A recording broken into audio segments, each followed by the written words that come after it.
Hi friends, welcome back to my channel. ఈరోజు ఈ వీడియోలో మనం 24 డిసెంబర్ 2023కి సంబంధించిన కరెంట్ అఫైర్స్ని చూద్దాం. క్రింది ఏ రెండు దేశాలు 2023లో 1వ ద్వైపాక్షిక వైమానిక పోరాట వ్యాయామం వీర్ గార్డియన్ 23ని నిర్వహించనున్నాయి? Correct answer option B, India, Japan. భారత వైమానిక దళం, Japan Air Self Defence Force తమ తొలి ద్వైపాక్షిక వైమానిక విన్యాసాలు వీర్ గార్డియన్ 23ను జనవరి 16 నుంచి 26 వరకు జపాన్లోని హయకురి వైమానిక స్థావరం, ఇరుమా వైమానిక స్థావరంలో నిర్వహించనున్నాయి. ఈ ఏడాది ప్రారంభంలో నావికాదళం నిర్వహించిన మిలన్ బహుపాక్షిక విన్యాసంలో జపాన్ కూడా మొదటిసారి పాల్గొంది.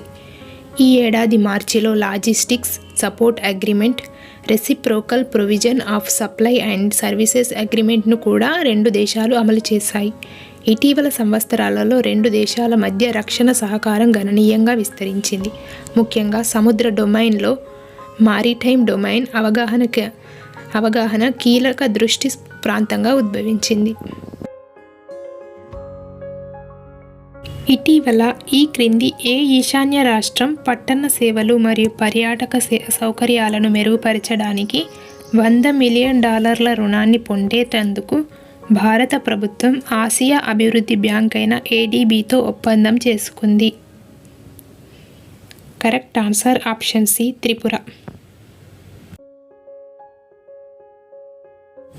ఈశాన్య రాష్ట్రమైన త్రిపురలో పట్టణ మరియు పర్యాటక సౌకర్యాలను మెరుగుపరచడానికి $100 మిలియన్ రుణాన్ని పొందడానికి భారత ప్రభుత్వం ADBతో ఒప్పందం చేసుకుంది. ఈ ప్రాజెక్టు త్రిపురలోని ప్రధాన జాతీయ రహదారుల వెంబడి పట్టణ స్థానిక సంస్థలలో పురపాలిక మౌలిక సదుపాయాలు మరియు ప్రజా సౌకర్యాలను మెరుగుపరుస్తుంది. ఇది ప్రధాన పర్యాటక ప్రాంతాలను కూడా మెరుగుపరుస్తుంది. భారత ప్రభుత్వం ఇటీవల ఇచ్చిన గణాంకాల ప్రకారం దేశంలో అత్యధిక రోడ్డు ప్రమాద మరణాలలో ఏ నగరం టాప్లో ఉంది? Correct answer option C, Delhi. దేశంలో 10 లక్షలకు పైగా జనాభా ఉన్న నగరాల్లో రోడ్డు ప్రమాద మరణాల సంఖ్య ఢిల్లీలోనే అత్యధికంగా ఉంది. 2022 సంవత్సరంలో జరిగిన రోడ్డు ప్రమాదాలకు సంబంధించి కేంద్ర రవాణా శాఖ గణాంకాల ప్రకారం 1461 రోడ్డు ప్రమాద మరణాలతో ఢిల్లీ మొదటి స్థానంలో ఉంది. రెండవ స్థానంలో బెంగళూరు, మూడవ స్థానంలో జైపూర్, హైదరాబాద్ 23వ స్థానంలో ఉంది. అత్యల్పంగా శ్రీనగర్ 50 ర్యాంకుతో ఉంది. జాతీయ వినియోగదారుల హక్కుల దినోత్సవం ఎప్పుడు జరుపుకుంటారు? Correct answer option C, December 24.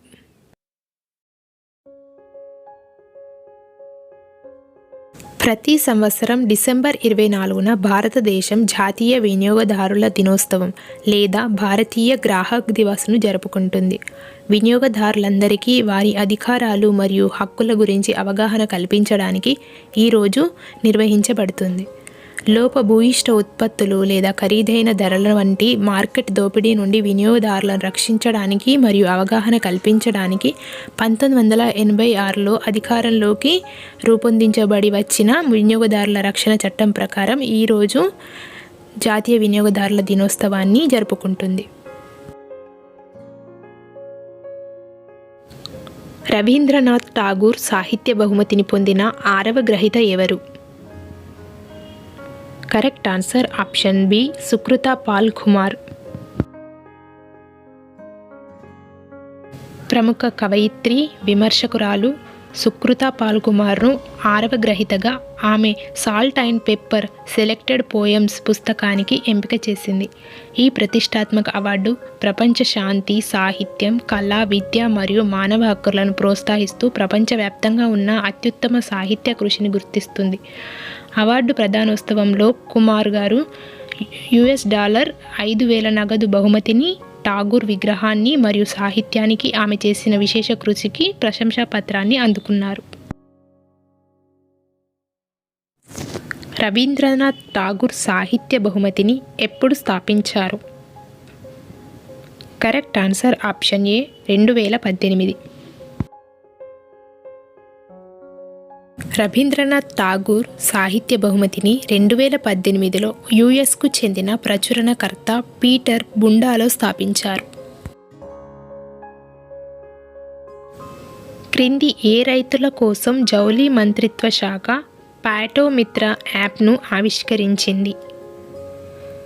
Correct answer option D జనపనార. జూట్ రైతులకు సహాయం చేయడానికి జౌళి మంత్రిత్వ శాఖ పాటో మిత్ర మొబైల్ యాప్ను ప్రారంభించింది. Jute corporation of India limited అభివృద్ధి చేసిన ఈ యాప్ 6 భాషల్లో అందుబాటులో ఉంటుంది. రైతులు కనీస మద్దతు ధరలు, వ్యవసాయ పద్ధతులు మరియు జూటు గ్రేడేషన్ పారామితులపై సమాచారాన్ని పొందవచ్చు. యాప్లో వాతావరణ సూచనలు, జేసీఐ యొక్క కొనుగోలు కేంద్రాల స్థానాలు మరియు ప్రశ్నల కోసం చాట్బాట్ వంటి ఫీచర్లు అందుబాటులో ఉన్నాయి.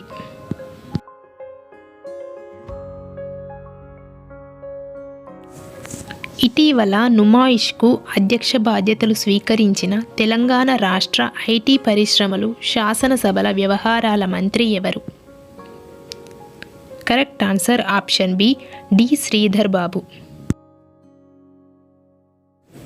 చారిత్రక నేపథ్యం ఉన్న నుమాయిష్కు అంతర్జాతీయ ఖ్యాతి తీసుకొచ్చేందుకు ప్రభుత్వం పరంగా కృషి చేస్తామని తెలంగాణ రాష్ట్ర ఐటీ పరిశ్రమలు, శాసనసభ వ్యవహారాల శాఖల మంత్రి, ఎగ్జిబిషన్ సొసైటీ అధ్యక్షుడు డి శ్రీధర్ బాబు పేర్కొన్నారు. నుమాయిష్ అంటే స్థానిక ఉత్పత్తుల ప్రదర్శన. నాంపల్లిలోని శాశ్వత వేదిక వద్ద 46 రోజుల పాటు నిర్వహించబడుతుంది. స్థానిక ఉత్పత్తులను ప్రదర్శించడానికి ఉస్మానియా విశ్వవిద్యాలయంలోని గ్రాడ్యుయేట్ల బృందం 1938లో ప్రారంభించబడింది. అది హైదరాబాద్ చివరి నిజాం మీర్ ఉస్మాన్ అలీ ఖాన్ పాలనా కాలంలో పబ్లిక్ గార్డెన్లో 1938లో ప్రారంభమైన కేవలం 100 స్టాల్స్తో ప్రారంభించబడింది. దీని వేదిక నాంపల్లి రైల్వే స్టేషన్ సమీపంలోని ఎగ్జిబిషన్ గ్రౌండ్స్కు మార్చబడింది. పేరు ఆల్ ఇండియా ఇండస్ట్రియల్ ఎగ్జిబిషన్గా మార్చబడింది మరియు 2009లో దాని అసలు పేరు నుమాయిష్గా మార్చబడింది. ఇండియా స్కిల్ రిపోర్ట్ 2024 ప్రకారం ఏ రాష్ట్రం పని చేయడానికి అత్యంత ఇష్టపడే రాష్ట్రంగా గుర్తించబడింది? Correct answer option C Kerala. India skill report 2024 ప్రకారం పని చేయడానికి కేరళ అత్యంత ప్రాధాన్యత రాష్ట్రంగా అవతరించింది. All India Council for Technical Education, Confederation of India సహా వివిధ ఏజెన్సీల సహకారంతో ప్రచురించిన నివేదిక ప్రకారం పురుషులు మరియు మహిళలు ఇద్దరూ తమ వయసుతో సంబంధం లేకుండా పనిచేయడానికి ఇష్టపడే నగరాల్లో కొచ్చి మరియు తిరువనంతపురం వరుసగా 2 మరియు 4వ స్థానంలో నిలిచాయి. ఇటీవల భారత రెజ్లింగ్ సమైక్యకు సంజయ్ సింగ్ అధ్యక్షుడిగా ఎన్నిక కావడాన్ని నిరసిస్తూ భారత అగ్రశ్రేణి రెజ్లర్ అయిన ఏ ఆటగాడు తన పద్మశ్రీని ప్రభుత్వానికి తిరిగి ఇచ్చాడు?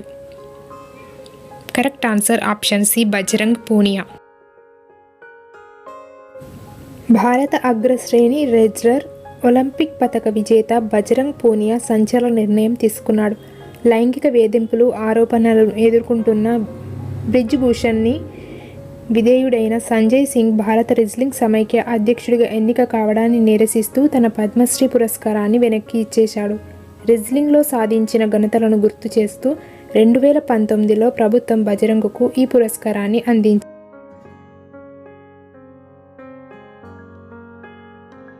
ఇటీవల భారత రెజ్లింగ్ సమైక్యకు సంజయ్ సింగ్ అధ్యక్షుడిగా ఎన్నిక కావడాన్ని నిరసిస్తూ డిప్లింపిక్స్, బదిరుల ఒలింపిక్స్ పసిడి విజేత అయిన ఈ క్రింది రెజ్లింగ్ ఆటగాడు తన పద్మశ్రీ అవార్డుని వెనక్కి ఇస్తున్నట్లు ప్రకటించాడు. Correct answer option C Virender Singh. భారత రెజ్లింగ్ సమైక్య అధ్యక్షుడిగా సంజయ్ సింగ్ ఎన్నికవడంతో రేగిన కలకలం కొనసాగుతూనే ఉంది. ఈ ఎన్నికను నిరసిస్తూ ఇప్పటికే సాక్షి మాలిక్ ఆటకు వీడ్కోలు పలకగా పద్మశ్రీ పురస్కారాన్ని బజరంగ్ పూనియా వెనక్కిచ్చేశాడు. ఇప్పుడు బజరంగ్ బాటలోనే సాగుతూ డిప్లింపిక్స్ బదిలీల ఒలింపిక్స్ పసిడి విజేత అయిన వీరేందర్ సింగ్ యాదవ్ కూడా పద్మశ్రీ అవార్డును వెనక్కి ఇచ్చేస్తానని ప్రకటించడం సంచలనంగా మారింది.